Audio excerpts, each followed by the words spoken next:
ঘরে ঘরে ব্রাজিল এবং আর্জেন্টিনার সাপোর্টারদের যে যুদ্ধ সেটা কিন্তু চলমান রয়েছে। যদিও ব্রাজিল সাপোর্টাররা এখন হতাশ, তাদের টিম হেরে গেছে। আর্জেন্টিনারা এখনো স্বপ্ন দেখছে যে তারা বিশ্বকাপ ফুটবলে জয় করতে পারে। আমরা দেখেছি এই বিশ্বকাপ ফুটবলকে কেন্দ্র করে বেশ কিছু সহিংসতা ঘটেছে, বেশ কিছু জায়গায় বিশৃঙ্খলা তৈরি হয়েছে এবং এখন পর্যন্ত আজকের তথ্য মতে আমার কাছে 10 জন লোক মারা গেছে।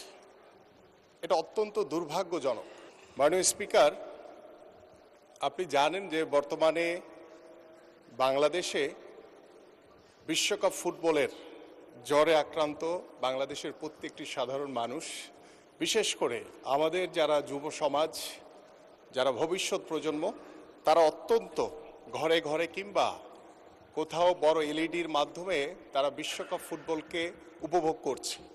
কিন্তু আমি এই বিষয়টি বলার উদ্দেশ্য হচ্ছে, আমি আপনার মাধ্যমে সারা দেশবাসীর কাছে একটি আহ্বান জানাতে চাই। আমরা দেখেছি এই বিশ্বকাপ ফুটবলকে কেন্দ্র করে বেশ কিছু সহিংসতা ঘটেছে, বেশ কিছু জায়গায় বিশৃঙ্খলা তৈরি হয়েছে এবং এখন পর্যন্ত আজকের তথ্য মতে আমার কাছে 10 জন লোক মারা গেছে। এটা অত্যন্ত দুর্ভাগ্যজনক। আমি আপনার মাধ্যমে দেশবাসীর কাছে আহ্বান করব, খেলা একটি আনন্দময় একটি বিষয়, এটি নিছক আনন্দ ছাড়া তেমন কিছু না। সেটাকে নিয়ে আমাদের উত্তেজনা থাকবে, উৎসাহ থাকবে এবং ঘরে ঘরে ব্রাজিল এবং আর্জেন্টিনার সাপোর্টারদের যে যুদ্ধ সেটা কিন্তু চলমান রয়েছে। যদিও ব্রাজিল সাপোর্টাররা এখন হতাশ, তাদের টিম হেরে গেছে। আর্জেন্টিনারা এখনও স্বপ্ন দেখছে যে তারা বিশ্বকাপ ফুটবলে জয় করতে পারে।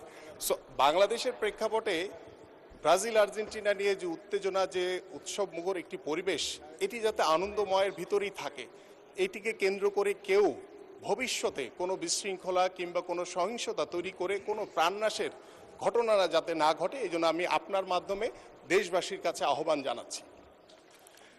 দ্বিতীয়ত যে বিষয়টি, সেটি হচ্ছে মাননীয় স্পিকার, আপনারা জানেন যে বর্তমান সরকার, আমাদের মাননীয় প্রধানমন্ত্রী খেলাধুলাকে সর্বোচ্চ গুরুত্ব দিয়ে ইতিমধ্যে কার্যক্রম শুরু করেছেন। তারই ধারাবাহিকতা ইতিমধ্যে আমরা খেলাধুলাকে পেশা হিসেবে প্রতিষ্ঠার লক্ষ্য নিয়ে আমরা জাতীয় খেলোয়াড়দেরকে বেতন কাঠামোর আওতায় ক্রিয়া ভাতা প্রদান করছি। পাশাপাশি আমাদের নতুন করে স্পোর্টস ইতিমধ্যে আমাদের আঞ্চলিক পর্যায়ে শেষ হয়েছে এবং আমাদের জাতীয় পর্যায়ে এই মাসের, আমাদের জুলাই মাসের 27শে জুলাই আমাদের মাননীয় প্রধানমন্ত্রী ফাইনাল রাউন্ডের সমাপনী ইনশাল্লাহ ঘোষণা করবেন এবং আশা করছি যে আমাদের 1 জুলাই থেকে ইতিমধ্যে দ্বিতীয় নতুন করে স্পোর্টসের কার্যক্রম শুরু হয়েছে। আমাদের অনলাইন রেজিস্ট্রেশন কার্যক্রম শুরু হয়েছে। ইনশাল্লাহ 1 সেপ্টেম্বর কিংবা আমাদের সেপ্টেম্বরের ফার্স্ট উইকে মাননীয় প্রধানমন্ত্রীর মাধ্যমে দ্বিতীয় আসর নতুন করে স্পোর্টস আমরা উদ্বোধন করব ইনশাল্লাহ।